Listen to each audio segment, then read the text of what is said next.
Bonjour, ça y est, la période de mercato de football a commencé en France et les autres pays ne devraient pas tarder à faire de même, avec l'Angleterre le 14 juin et un peu plus tard le 1er juillet pour l'Allemagne, l'Espagne et l'Italie. À noter que pour les pays que je viens de citer, le mercato fermera le 30 août. Contrairement au Qatar et à la Turquie, pour qui ce sera une dizaine de jours plus tard, tandis que ce sera le 6 octobre pour l'Arabie Saoudite, une différence non négligeable qui désavantagera les clubs européens à ce moment-là. Pour en revenir à ce qui se passe en ce début de mercato, il y a pas mal de mouvements et surtout au niveau des dirigeants et des entraîneurs. Il pourrait y en avoir plus que d'habitude. Cela vient notamment des gros clubs qui sont insatisfaits de leurs coachs et qui avaient parfois des coachs en place depuis plusieurs saisons. On pense évidemment à Liverpool où Jürgen Klopp est parti de son propre choix. Arne Slot est arrivé depuis de Feyenoord.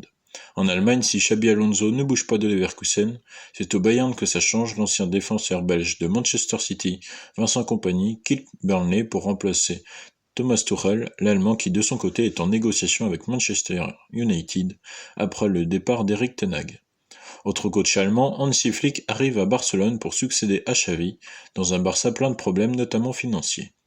En Italie, un autre ancien milieu de terrain quitte son club, c'est Thiago Motta. Cependant, ce n'est pas pour les mêmes raisons. Après de très bonnes saisons avec Bologne, il est recruté par la Juventus pour relever le club d'une fin d'histoire compliquée et tendue avec Massimiliano Allegri.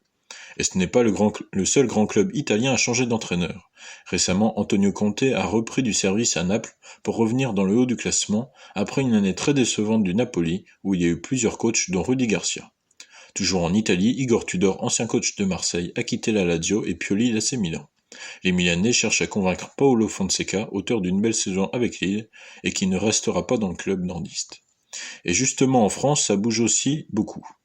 Bruno Genesio va le remplacer au LOSC, alors qu'il était sur la liste pour succéder à Farioli à l'OGC Nice, le coach italien parti pour l'Ajax d'Amsterdam.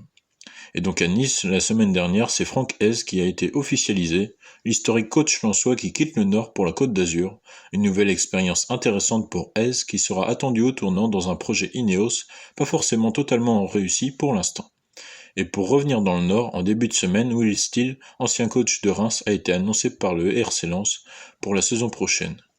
Au moment où on se parle, aucun coach n'a été encore officialisé pour Reims et Marseille. Marseille qui, après Jean-Louis Gasset, viserait Sergio Conceição, récemment débarqué de Porto par le nouveau président André Villas-Boas, ancien coach de l'OM justement. Autrement, en Ligue 1, il y a aussi des mouvements concernant les directeurs sportifs. Florent Ghisolfi, ancien de Lens, quitte Nice pour rejoindre l'AS Roma. Il est remplacé par Florian Maurice, ancien Rennais et Lyonnais. Et pour fermer la boucle, avant-hier, l'Italien Frédéric Massara a été officialisé à Rennes pour succéder à Maurice Massara, ancien de la Roma et de l'AC Milan. Comme je vous parlais avant des coachs à l'étranger, un mot sur Chelsea, où Enzo Mascara a été nommé, il était à Leicester, et surtout avant ça il était un adjoint de Guardiola. L'Espagnol qui a formé de nombreux coachs actuels, on pense à Mikel Arteta à Arsenal, ou des anciens joueurs comme Vincent Kompany et Xavi, des nouveaux entraîneurs qui viennent pour dominer le football européen, et on les suivra avec attention. Des entraîneurs vont encore bouger, le mercato ne fait que commencer.